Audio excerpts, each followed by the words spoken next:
Dear students, आज के इस वीडियो लेसन में अगेन हम लोग कुछ एडवांस्ड लेवल वर्ड्स हम लोग सीखेंगे। जो शब्द आज हम सीख रहे हैं ये अनेक बार एसएससी में वन वर्ड सब्स्टिट्यूट साथ में एंटोनिम सिनोनिम में पूछे जा चुके हैं। इसके अलावा बैंक, सीडीएस, एनडीए, कैट, कैलेट जैसे अदर एग्जामिनेशन और सिमिलर एग्जामिनेशन में भी अनेक बार पूछे जा चुके हैं। तो आइए आज के जो सबसे इंपॉर्टेंट वर्ड्स हैं वो आपके सामने सबसे पहले एक शब्द है ऑप्टिमिस्ट। और ऑप्टिमिस्ट शब्द आप पहले भी सुन चुके हैं। इसी से बनता है ऑप्टिमिस्टिक। ये एक नाउन है और इसका मतलब आशावादी, यानी ऐसा व्यक्ति जो हमेशा बहुत ही सकारात्मक सोच रखता है और आशा को बनाए रखता है। तो ऑप्टिमिस्ट का मतलब होता है आशावादी व्यक्ति।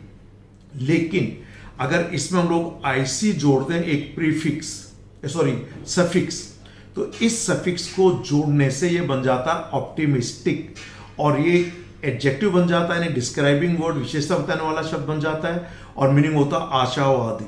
लेकिन ये ऑप्टिमिस्ट एक नाउन है, मीनिंग है a person who always expects good thing to happen, यानी एक वह व्यक्ति जो हमेशा अच्छी चीजें होंगी ऐसी हमेशा सोच रखता है, वह व्यक्ति ऑप्टिमिस्ट कहलाता है।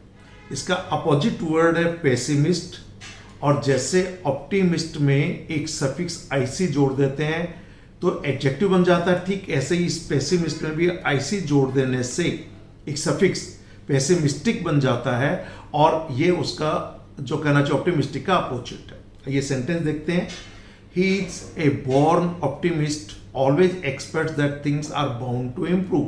कि एक जन्मजात आशावादी व्यक्ति है और हमेशा उम्मीद करता है कि जो चीजें हैं वो हमेशा बाध्य है कि वो सुधरेंगी ही।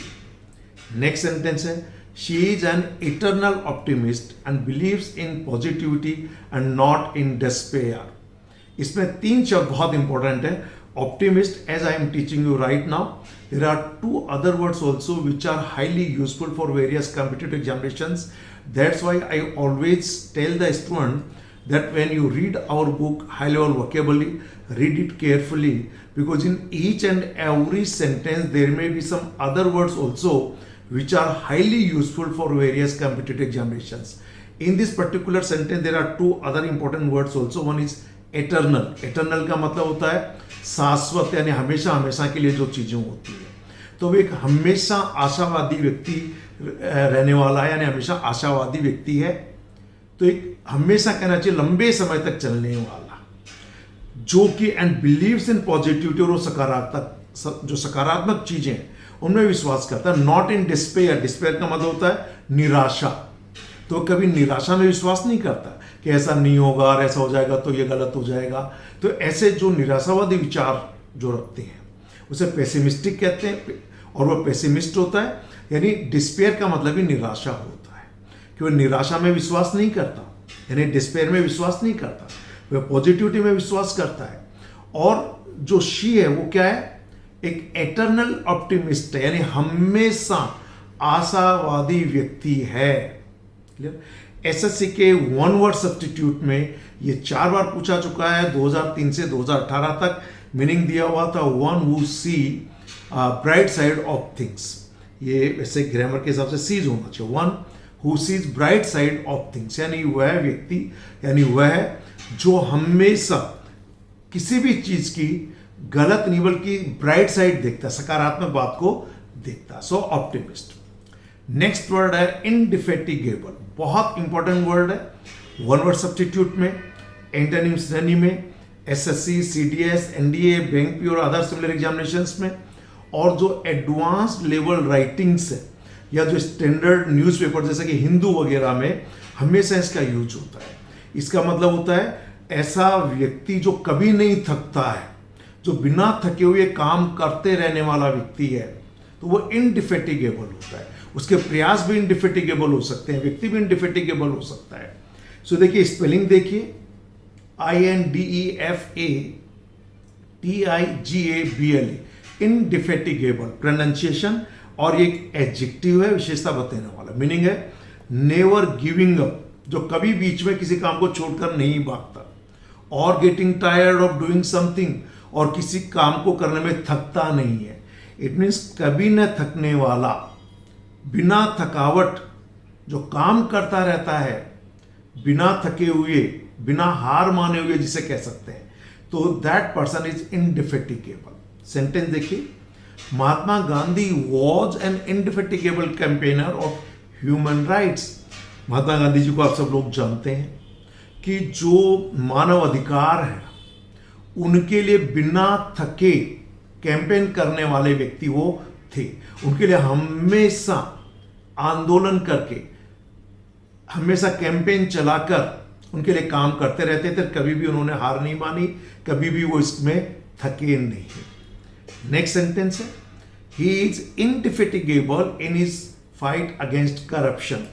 कि करप्शन का मतलब आप लोग जानते हैं भ्रष्टाचार। भ्रष्टाचार के खिलाफ वह अपनी लड़ाई में हमेशा इंडिफेटिगेबल है, यानी कभी हार नहीं मानता, कभी थकता नहीं है। बिना थकावट के वो भ्रष्टाचार के खिलाफ लड़ता रहता है। और लास्ट सेंटेंस है, he is a man of indefatigable patience. Patience का मतलब होता है धैर्य, और ये पेशेंस भी एक अच्छा शब्द है। कैंपेन चलाने वाला होता है campaigner. Clear? So when you read every sentence very attentively, and if you find any new word in the sentence, read it, and if you don't know the meaning, then refer to a dictionary immediately, because all these sentences I have written in such a way you can relate these sentences with your real life. And remember, if you relate the sentences with your real life, you can retain the word for a longer period in your mind, because everybody knows a lot about Mahatma Gandhi, and for his whole life he always fought for human rights, हमेशा मानव अधिकारों के लिए लड़े। तो वो एक इंडिफेटिगेबल थे अपनी इस लड़ाई में। And presently also, because this corruption is rampant, corruption is everywhere, so it means this particular person is indefatigable in is fight. और हमें भी संघर्ष करना चाहिए, किसके खिलाफ? भ्रष्टाचार के खिलाफ। क्लियर? और हमारा पेशेंस भी ऐसा होना चाहिए जो कभी थके ही नहीं, जो कभी पूरा होवे ही नहीं। So he's a man of indefatigable patience. Again, I would like to tell you that this particular word has been asked in SSC 4 times in last 15 years from 2003 to 2018. And meaning given in SSC examination was incapable of feeling tired or exhausted. जो कभी भी tired महसूस नहीं होता, incapable नहीं, और exhausted नहीं होता, उसकी ऊर्जा कभी खत्म नहीं होती। So very important word for all purpose. Next word is infallible. Infallible, not fallible or not fallible, infallible, and this is also adjective. In our regular grammar course, I taught you when I was teaching you about noun and adjectives, and I told you by adding some suffix in some words you can frame another word, you can form another word. And I told you whenever you find able or ible as a suffix or at the end of a word, in 99% cases that word is always adjective. So this word also ends in ible. So infallible means adjective है, yet you take it as a thumb rule. Exception हो सकता है हजारों में से एक का, but you take is a thumb rule. एक थंब रूल के रूप में ले लीजिए कि जब कभी भी whenever you find ABLE or IBLE at the end of a word, then take this word as an adjective. So ये adjective है। दो मीनिंग है। पहला है never wrong और failing और making mistakes, जो कभी गलत नहीं होता है, जो गलती करता ही नहीं है। क्लियर? सो फेलिंग और making no mistakes, it means कभी गलती न करने वाला, जिसे कभी कोई चूक होती ही नहीं है। इट मीन्स वह अचूक है, सर्टेन टू वर्क और have the effect you intended, कि जो काम आप करना चाहते हैं, जैसे जो आर्चरी में यानी जो निशानेबाज होते हैं, कहते हैं उसका तो अचूक निशाना है। तो आप जो काम के लिए प्रयास कर रहे हैं, क्लियर, उसमें कभी भी चूकते नहीं है। मीन्स सर्टेन टू वर्क और have the effect you intended, जिस काम को करने में आप इंटेंशन रखते हैं, क्लियर, उसमें कभी भी चूकते नहीं है, तो आप क्या हैं? अचूक है, आपसे गलती नहीं होती। Look at the sentences. First is, though he is very experienced and learned person, his memory is infallible. हालांकि वह बहुत ही एक्सपीरियंस्ड है और लर्निड पर्सन है, यानी बहुत ज्ञानी भी है. His memory is not infallible. इसके बावजूद भी उसकी मेमोरी अचूक नहीं है, गलतियां हो ही जाती हैं उससे. और ये जनरली होता है, चाहे व्यक्ति कितना ही बुद्धिमान हो, कितना ही कहना चाहिए अनुभवी हो, गलतियां तो हो ही जाती हैं. तो इसमें इसकी मेमोरी प्रोनाउंसिएशन में जाती है. It's not memory, it's memory. Clear. ये हमारे प्रोनाउंसिएशन का अलग से कोर्स और अलग से बुक है युवाम की. क्लियर. जो हमारे इंगेज जो हमारा पेज है उस पर भी आपको इसकी जानकारी मिल जाएगी, हमारी वेबसाइट पर भी मिल जाएगी. Learn correct pronunciation. Okay, so this is not memory, this is memory, and this is not experienced. This D is pronounced at te. Experienced. This is learned and experienced. Okay, so उसकी memory infallible. Next, I never claim to be infallible in my all dealings. कि भाई मैं कभी भी दावा नहीं करता हूँ कि मेरी जो भी डीलिंग्स है उसमें कभी मुझसे चूक नहीं होती, गलती नहीं होती. गलती होती रहती है. मैं ये दावा नहीं करा कि मुझसे कभी गलती होती ही नहीं है. So I never claim to be infallible in all my dealings. Next sentence, police generally regard forensic evidence as virtually infallible. कि पुलिस जो फॉरेंसिक एविडेंस है, जो जांच पड़ताल के बाद एक फॉरेंसिक एक पूरी साइंस है. क्लियर. जो कहना चाहिए कुछ मेडिकल और साइंटिफिक एविडेंस के आधार पर होती है, तो पुलिस उनको बिल्कुल एकदम से क्या मानते हैं, इनफैलिबल, वर्चुअली इनफैलिबल मानती है. और सेकंड मीनिंग का सेंटेंस देखिए, he seems to have an infallible cure remedy for all disease. उसके पास ऐसा लगता है कि सभी बीमारियों की अचूक दवा है, रेमेडी है. जिसे कहते हैं ना पेनिसिया, वन वर्ड सब्स्टिट्यूट में पेनिसिया एसएससी में अनेक बार पूछा जा चुका है. इसके अलावा बैंक, सीटीएस, एनडीए में भी अनेक बार पूछा गया है. तो उनके पास अचूक दवा, कहते हैं सारी बीमारियों की दवा, that is panacea. Clear. So infallible cure और रेमेडी. नेक्स्ट सेंटेंस है, there is no infallible remedy to these problems. भाई इन समस्याओं की कोई अचूक रेमेडी नहीं है.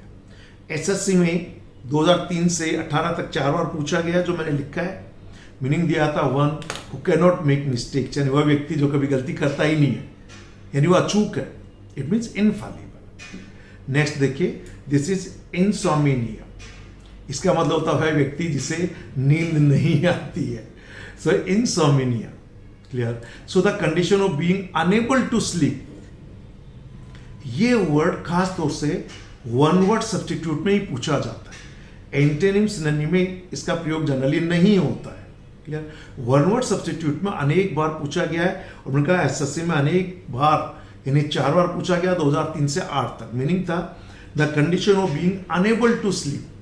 और हमने अपनी बुक में क्या मीनिंग दिया है, जो हमारी हाई लेवल वोकैब की जो बुक है, इसमें जो मीनिंग दिया हुआ, that is people the condition of being unable to sleep. जो सोने में अनेबल, यानी अनिद्रा या नींद न आना. सेंटेंस देखिए, people under depression generally suffer from insomnia. कि जिन लोगों को डिप्रेशन होता है, जो अवसाद की बीमारी से ग्रसित होते हैं, जो बहुत निराश रहते हैं जीवन में, निराश, उदास, हताश, वो डिप्रेशन में रहते हैं. क्लियर. उन्हें अक्सर क्या होता है, इंसोम्निया होता है. उन्हें प्रॉपर नींद नहीं आती है. क्लियर. अगला शब्द है इररिवोकेबल. इररिवोकेबल का मतलब जनरली कोई आप कह देते ना भाई, एफिडेविट जैसे इररिवोकेबल होता है. जो आपने एक बार बात कह दी, उसको दोबारा उस बात से पलटेंगे नहीं आप लोग. तो वह अपरिवर्तनशील होती है, यानी आप अपनी बात पर अटल है, अपनी बात को आप चेंज नहीं करते हैं. So impossible to change.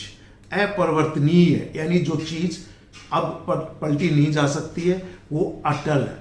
Clear. जैसे I have made an irrevocable decision not to join politics. मैंने अब न पलटने वाला एक निर्णय लिया, यानी अपनी बात से मैं पलटूंगा नहीं कि मैं पॉलिटिक्स ज्वाइन नहीं करूंगा, यानी मैं राजनीति में नहीं जाऊंगा. So I have made an irrevocable decision not to join politics. SSC में ये 4 बार पूछा गया है.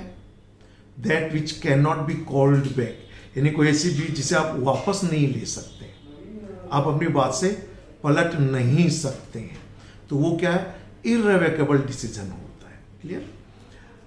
नेक्स्ट है मर्सिनरी, बहुत इंपॉर्टेंट शब्द है, अनेक बार पूछा जा चुका है। इसका मतलब जो आदमी पैसे के लिए काम करता है, कैसे ना भाड़े का टट्टू जिसे हम बातचीत में कह देते हैं सामान्य, बस पैसा दो कहीं भी काम करा लो।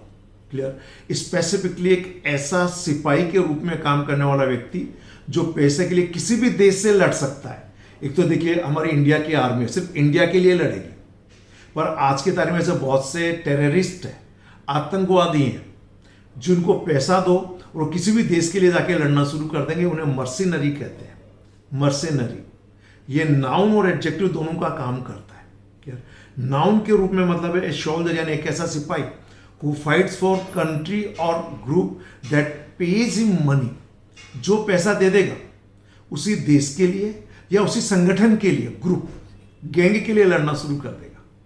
लेकिन एडजेक्टिव के रूप में क्या है, ओनली इंटरेस्टेड इन मेकिंग और गेटिंग मनी, यानी धन लोलुप व्यक्ति किसी के लिए भी काम कर सकता है। सेंटेंस देखिए पहला, these terrorist groups can be called the army of Mercenaries, कि ये जो टेररिस्ट के जो ग्रुप हैं इन्हें आप एक तरीके से कह सकते हैं भाड़ी के टट्टू वाली आर्मी कह सकते हैं। पैसा दो, कहीं भी उनको लड़ने के लिए भेज दो, किसी भी देश के लिए, चाहे गलत हो चाहे सही हो। एडजेक्टिव के रूप में सेंटेंस है, he has mercenary plan to marry a wealthy widow. अब इसका मतलब है कि बहुत ही अमीर ऐसी महिला जो विडो है, यानी उस महिला के हस्बैंड की डेथ हो गई, उससे शादी क्यों कर रहा, सिर्फ पैसे के लालच में, यानी उसका कुछ मर्सिनरी प्लान है जिसके लिए वो उससे शादी कर रहे हैं। सो मर्सिनरी विशेषतः ये नाउन के रूप में यूज होता है। Again I want to tell you, this particular word has been asked in SSC 4 times from 2003 to 2018 in one word substitute part. This word has also been asked in bank PO, CDS, NDA and in other similar examinations several times. SSC ने meaning दिया था, a soldier will fight for any country, एक ऐसा सिपाही जो किसी भी देश के लिए लड़ेगा, ग्रुप के लिए लड़ेगा, दैट ऑफर्स मनी, जो उसको पैसा देता है।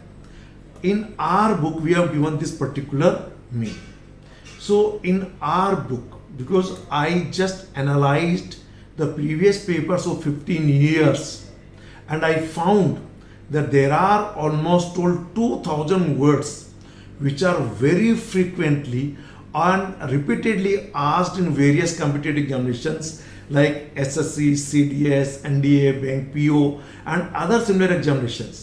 And I have compiled all these 2,000 words in my book High Level Vocabulary.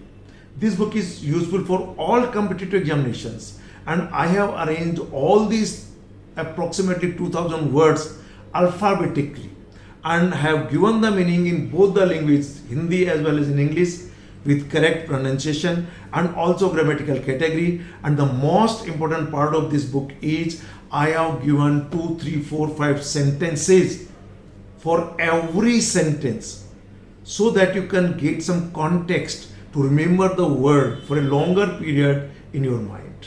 So read the sentences carefully and moreover you may find several new words also in the sentences.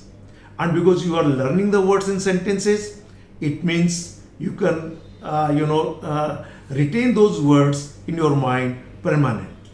Okay, and these words are very important for all competitive examinations. Okay, I hope that these video lessons and my book High Level Vocabulary will be highly useful for all of you for all competitive examination. Watch the video attentively, read our book again and again, and certainly you will enhance your advanced level word power for all purpose. And if you have not subscribed our YouTube channel, please subscribe our YouTube channel UAM Gurukul and also press the bell icon so that you get the notification whenever we upload the new videos. Thank you very much.